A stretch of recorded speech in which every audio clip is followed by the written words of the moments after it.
Buenas tardes. Nos encontramos una vez más en IED, Centro de Investigación en Defensa, con el cientista político Pablo Castro para analizar un tema que estimamos no ha sido suficientemente tratado en Chile, cuál es la vinculación entre la política exterior y la política de defensa. Pablo, ¿qué tal? Bueno, primero muchas gracias por la invitación y felicitaciones a IED por estos diálogos en defensa. A ver, lo que tú dices es cierto, la vinculación entre relación exterior y defensa es un tema hoy día bastante actual, pero también de alcance global. No es solamente un tema que tú puedas verlo en Chile, sino que puedes ir a cualquier otro lugar del mundo y te das cuenta que es una temática bastante importante. Ahora, yo creo que en el caso de Chile es un tema particular porque nosotros en general no tenemos una idiosincrasia muy dada a la coordinación interagencial entre los ministerios, a través bueno, dentro del Estado. En general en Chile tratamos de hacer siempre las cosas por nosotros mismos, es decir, no hay una estructura que ayude un poco a que el Estado sí mismo trabaje en forma más bien conjunta. En otros países, sobre todo en el mundo anglosajón, eso es distinto. Hay un trabajo mucho más de equipo, hay una tendencia en general a que los ministerios, las agencias trabajen en conjunto, particularmente defensa y relaciones exteriores. Pero en nuestro país eso ha costado un poco. Se hace, pero es un poco difícil. Incluso ni siquiera tenemos estructuras armadas a nivel del Estado como el Consejo de Seguridad Nacional, por ejemplo, otras que aglutinen a las distintas agencias con una política mucho más integral, si se quiere decir. Entonces es un tema que en nuestro país a lo mejor tiene características un poco especiales, un poco de desventajas si lo comparamos con Europa, Estados Unidos, donde la mirada es totalmente distinta. O sea, quizá un tema de idiosincrasia, pero defensa y relaciones exteriores dialogan mucho más. En nuestro caso, sí, una cosa que ha empezado recién en los últimos años, sobre todo cuando la defensa se ha ido involucrando en temas internacionales, que es un tema muy actual a nivel global. Las defensas hoy en día están muy empotradas en temas internacionales, en marcos de seguridad internacional, y eso hace que el trabajo en relaciones exteriores haya ido creciendo. De ahí que el tema también sea tan relevante. Conforme. Hay entonces, en primer lugar, una razón por llamarla orgánica o estructura burocrática o estructura gubernativa que no facilita este trabajo coordinado. Estoy hablando de Chile. En segundo lugar, por cierto, hay una falta de historia, una falta de trayectoria en el tema. En tercer lugar, hay un problema de idiosincrasia, pareciera ser. Ahora, por lo menos en el caso de las Fuerzas Armadas, durante los últimos años, en Chile han desarrollado un concepto de la diplomacia militar. Sí. La pregunta es, ¿ese es el camino correcto? ¿Ese es el camino que permite resolver esto? ¿A través de una área de coordinación es la diplomacia militar la que tiene que avanzar? ¿O dicho de otra manera, tenemos que tener solo un canal diplomático donde confluyen las distintas miradas y por lo tanto requiere una coordinación previa? Hay una pregunta interesante porque ahí tú estás planteando el tema directamente entre lo que es defensa y relaciones exteriores, que en muchos casos significa una relación entre justamente Fuerzas Armadas, cultura militar y cultura diplomática. Comparten algunas cosas, son bastante jerárquicas, pero también si tú comparas la manera como un diplomático enfrenta los problemas o enfrenta una situación, puede ser muy distinta al mundo militar. O sea, ahí hay un tema también que a veces ha dificultado el poder coordinar ambas políticas. Ahora, la posibilidad de una diplomacia militar, yo lo personal creo en una diplomacia militar o una diplomacia de defensa. Sobre todo ahora que tenemos Fuerzas Armadas y un contexto internacional que exige a las Fuerzas Armadas cumplir un rol internacional. Que un comandante en jefe, por ejemplo, viaje, que se lleva en una gira internacional, está cumpliendo una función diplomática. Pero aquí está el punto, función diplomática. Porque en Chile durante mucho tiempo hemos jugado con la idea de que la diplomacia es una condición. Es decir, tú eres diplomático porque entraste a una carrera diplomática y trabajas en un ministerio. Yo creo que la tendencia mundial es que la diplomacia es una función, es decir, y de hecho en algunos países se establece esa manera, en la cual, si bien hay una carrera profesional, del diplomático, de carrera, otros funcionarios también pueden cumplir una función diplomática, aunque trabajen en otros ministerios, porque están relacionados con el campo internacional. Ahora, yo creo que ahí un militar perfectamente puede cumplir esas funciones a nivel de autoridades de defensa, lo mismo, pero obviamente eso siempre dentro de una coordinación con el Ministerio de Relaciones Exteriores. Es decir, si una autoridad militar, como te decía delante, hace un viaje hacia el exterior, cumple una cierta función de tipo diplomática, eso también tiene que estar coordinado obviamente con Relaciones Exteriores. Y es una pregunta interesante de si realmente ha funcionado sí o no. conforme. Oye, y en esa línea, en esta coordinación y por lo tanto en la implementación de la función diplomática, ¿cómo conversan o si resultan compatibles los principios que informan la política exterior de Chile con elementos propios de la política de defensa o con elementos de la defensa? Me refiero, por ejemplo, al respeto por los tratados internacionales, a la primacía del derecho internacional, etcétera. Bueno, en los últimos años yo diría que la defensa, y esto quizás es algo nuevo, ha pasado a ser un elemento, un componente de política exterior. Esto no ocurría tanto en el pasado, pero a partir sobre todo de nuestra participación en Haití, el tema de las operaciones de paz, la defensa empezó ya a trabajarse, a verse en detalle dentro también del Ministerio de Relaciones Exteriores, especializando gente y de alguna manera tratando de cambiar un poco la idea de que una política de defensa también en algunos aspectos es en esencia una política exterior. Te pongo un ejemplo, las compras militares que se han hecho, que ustedes han discutido bastante acá en IED, de aviones, de barcos, de plataformas importantes. Eso no es solamente una política de defensa, es también parte de una política exterior. Sí. Si tú compras un avión o compras una cantidad de tanques, una serie de cosas, estás haciendo una señal y está mostrando algo. O sea, y estás también haciendo una relación importante con el país proveedor. Por supuesto. Entonces, yo diría que muchos elementos de la defensa hoy en día, sobre todo los que se relacionan con el campo externo, ya no es tanto una política de defensa, una acción de defensa, es una acción también de política exterior.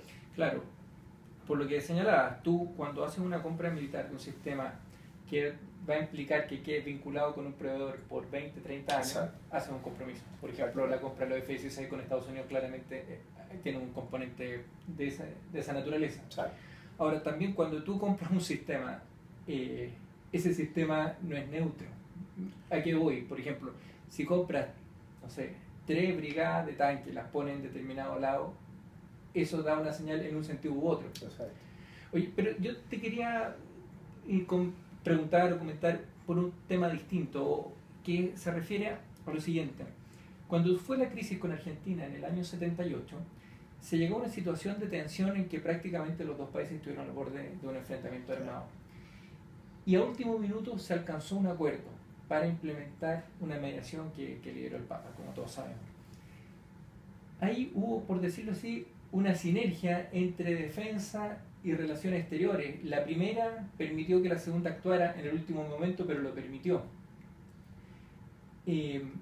Por otra parte, hace un año se dictó la sentencia, el fallo arbitral del Tribunal de La Haya en el diferendo con Perú, donde prácticamente fue una acción únicamente de relaciones exteriores. El Ministerio de Defensa habrá participado en algo ayudando a construir la posición, pero no tuvo ningún rol relevante.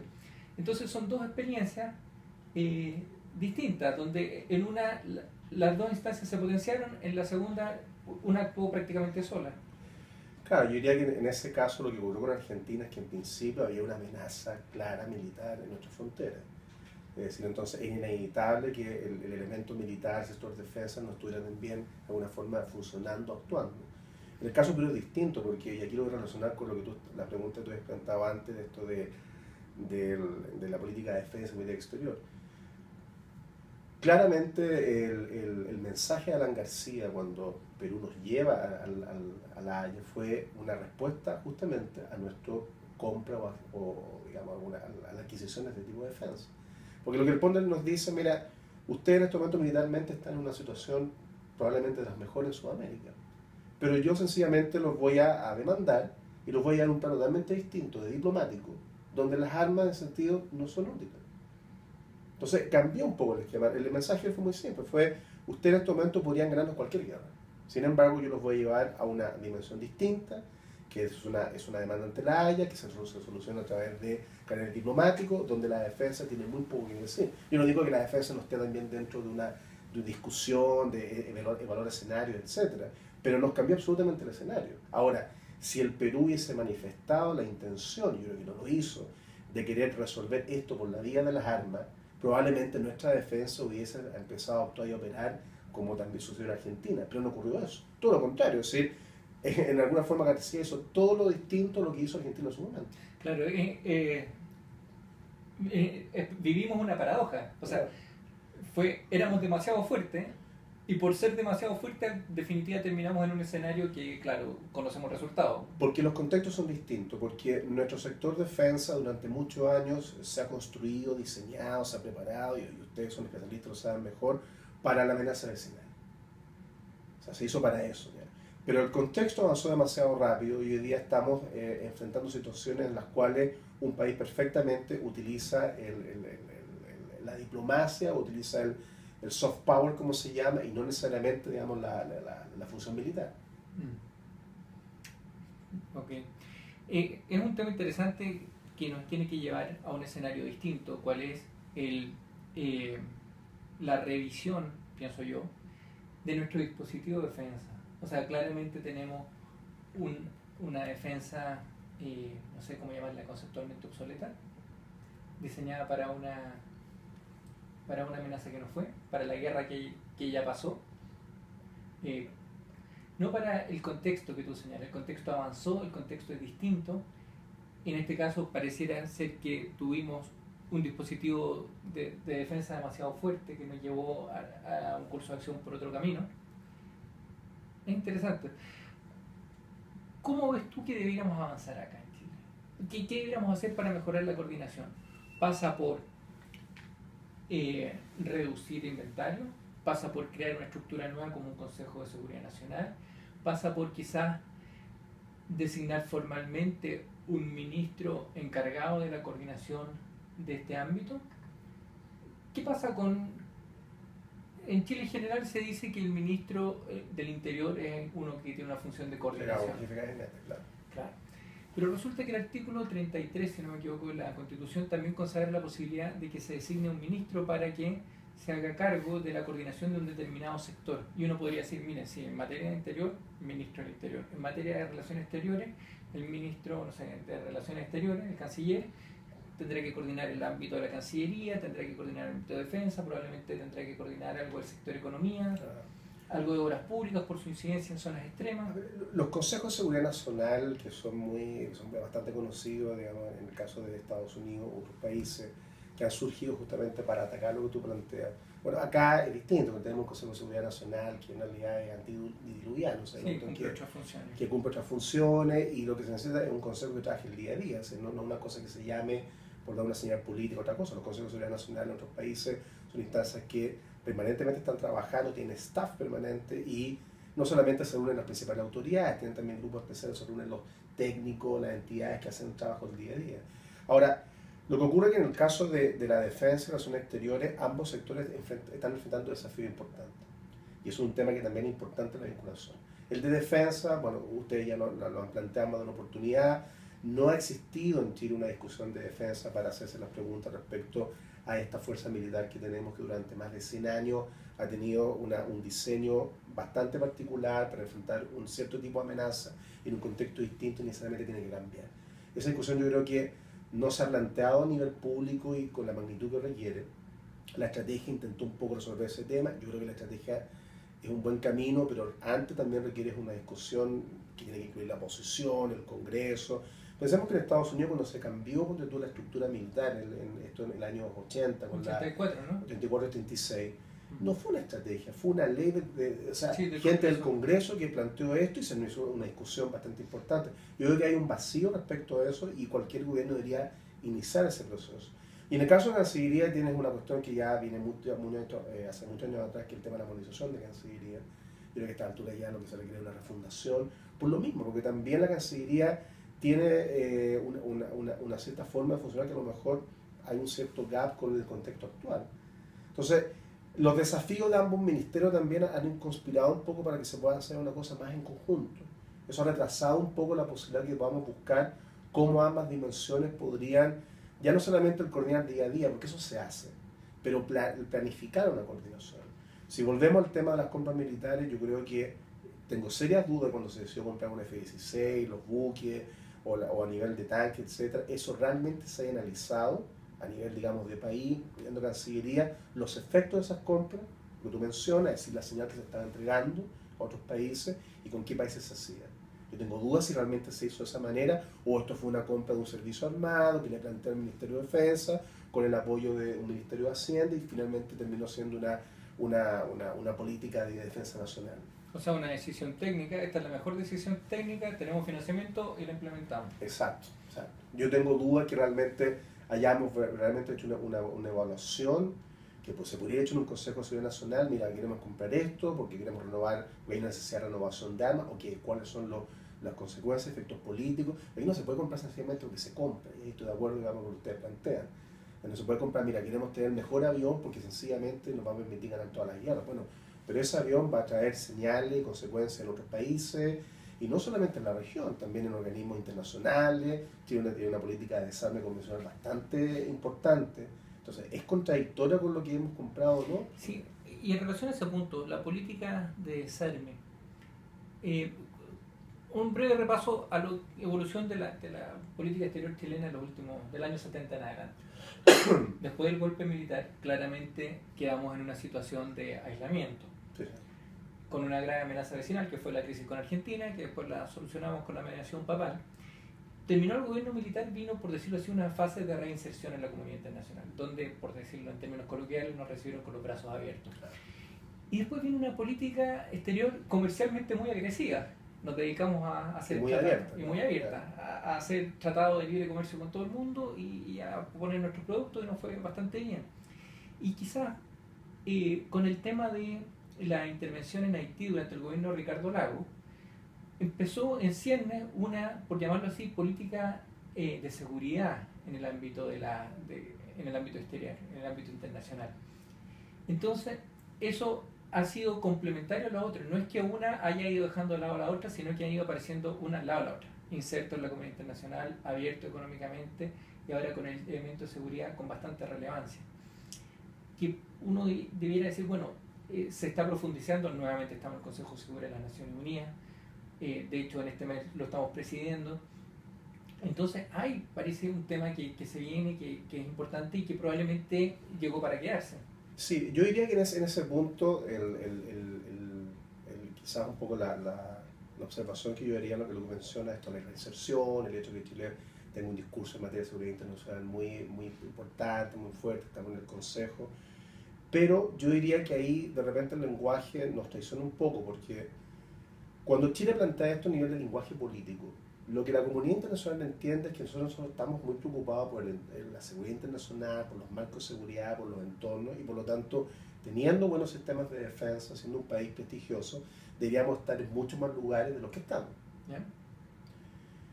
El tema está que la base de nuestro discurso en realidad yo diría que no es tan así, porque nosotros lo que estamos haciendo es realmente cuando hablamos de la seguridad internacional, del desarme, los temas nucleares, otra, es más bien un tema de capital político, es decir, de soft power, de diplomacia. Es decir, nosotros apoyamos la seguridad internacional, apoyamos una serie de otras cosas, pero ese apoyo en realidad es más bien de lo que Chile hace, sobre todo a nivel diplomático, cuando pone en las votaciones, cuando apoya iniciativas, cuando ya preside el Consejo, cuando se suma a distintas cosas, pero eso funciona, como te diría, a nivel de soft power. Ahí yo creo que hay un gap que no se ha podido entender bien, porque el mensaje que estamos entregando a lo mejor se está entendiendo de forma distinta. Así, yo soy un país de la comunidad internacional importante, Francia, Reino Unido, y veo el discurso de Chile, yo entiendo, bueno, entonces Chile en realidad está comprometido con la seguridad internacional, está comprometido con el discurso nuestro, pero el discurso nuestro tiene una correlación en el punto material. Ponemos tropas, nuestros medios en el mundo, en distintas operaciones. Entonces ahí es donde viene yo creo que un poco la contradicción, porque esos países obviamente vienen a Chile a invitarlo a operaciones de contrapiratería, otra cosa, o sea, decimos, mira, en realidad no tenemos a lo mejor la gente dispuesta, o no tenemos a lo mejor el dinero, otro tipo de cosas. Yo creo que también hay un tema que hemos estado planteando un discurso que en realidad es muy potente, que me parece que es el correcto, pero no sé si se ha hecho la correlación directa con lo que estamos diciendo y con lo que eso significa en el lenguaje internacional, digamos, enfocado a ese punto. Ok, o sea, el mensaje que damos, tenemos un problema quizás de contexto o de distintos, o sea, el contexto nuestro donde damos este discurso de la seguridad, de la participación o el compromiso con la seguridad internacional es recibido de forma distinta por los actores de primera línea. Yo creo que ellos lo entienden con su propia lógica. Lo que pasa es que a ese discurso no hemos puesto apellido. Cuando nosotros decimos un país que coopera internacionalmente, que apoya una serie de cosas, no se le coloca el apellido de sí, pero lo hacemos con el capital político y diplomático. Porque si tú lo explicaras de esa manera, se entendería que, bueno, es el prestigio de Chile puesto dentro de la política mundial. Pero si nosotros realmente aclaráramos, incluso para nosotros mismos, que eso también puede significar el hecho que estemos dispuestos el día de mañana a enviar fragata a operaciones contra piratería o a enviar, a nosotros nos han invitado a varias operaciones, incluso fuimos invitados hasta en Afganistán, que decidiéramos el día de mañana usar nuestros medios militares para eso, que sería distinto.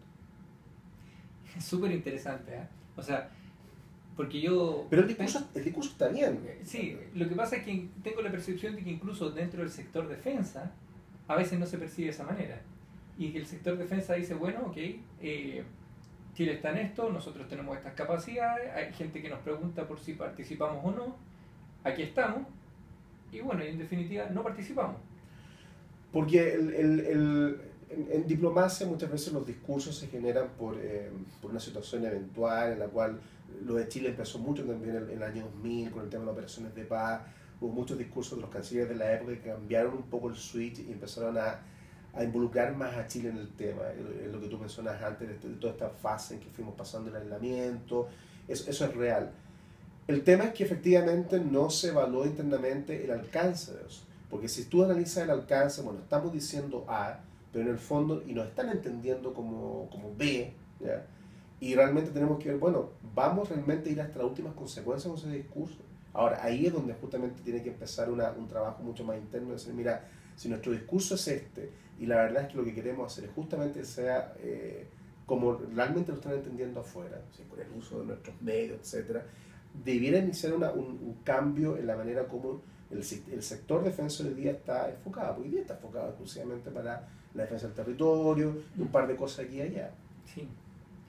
Pablo, súper interesante porque aquí se abre entonces, o lo que tú planteas es que hay un gap, como decías tú, una brecha entre el discurso o nuestra percepción del discurso y lo que se recibe afuera. Y la palabra percepción es la correcta. Y bueno, de lo que se trata entonces es hacer un análisis interno de qué es lo que queremos, qué es lo que estamos dispuestos a hacer, los costos que estamos dispuestos a asumir, etcétera, y el propósito con el cual hacemos todo eso. El discurso nosotros lo podemos tener claro incluso. Internamente podríamos estar muy conscientes de lo que estamos diciendo y lo que significa. La cuestión es que eso evidentemente tenemos que evaluar que la comunidad internacional, si no lo entiende así, va a estar constantemente invitándonos y va a estar constantemente diciendo, bueno, vayamos, cooperemos, que Chile vaya a estas misiones. Y constantemente va a estar haciendo la negativa. Exactamente. Eso lo que ocurre es que en materia de cooperación internacional te quedas diciendo no en muchas oportunidades, empiezas quizás a perder un poco de legitimidad y a lo mejor otro país te gana, como decimos, el quien vive. ¿Qué pasaría si el día de mañana Perú, por ejemplo, cambiara su enfoque y empezara a tener una cooperación internacional mucho más importante, mucho más fuerte, se olvida del tema un poco de Chile y enfoca su fragata, ellos tienen experiencia en amenazas que no son tradicionales? Claro, o Colombia, por ejemplo. Son países que empiezan a posicionarse entonces porque el discurso es parecido al nuestro, pero, digamos, es medible, o sea... se traduce en acciones concretas. Exactamente. Entonces, ahí también yo creo que nosotros podríamos ir perdiendo un poco, no creo en nuestra legitimidad, tampoco nuestra posición, porque Chile está en un muy buen lugar, pero pensando que en los próximos 30 años, que no quedemos como un país que plantamos muchas cosas, porque al final del día no las estamos cumpliendo como el otro actor lo espera. Pablo, en este caso la comunidad internacional. Es un gran tema, te agradezco el enfoque, nos abres una enorme avenida, una enorme posibilidad de análisis de una materia que en Chile hasta ahora no ha sido, entiendo, suficientemente tratada. Espero que aquí en IED podamos analizarla con mayor profundidad y nos gustaría mucho poder contar contigo para una próxima ocasión. Aprovecho de invitarlos a todos a una próxima conversación que tengamos en esta misma sede. Muchas gracias.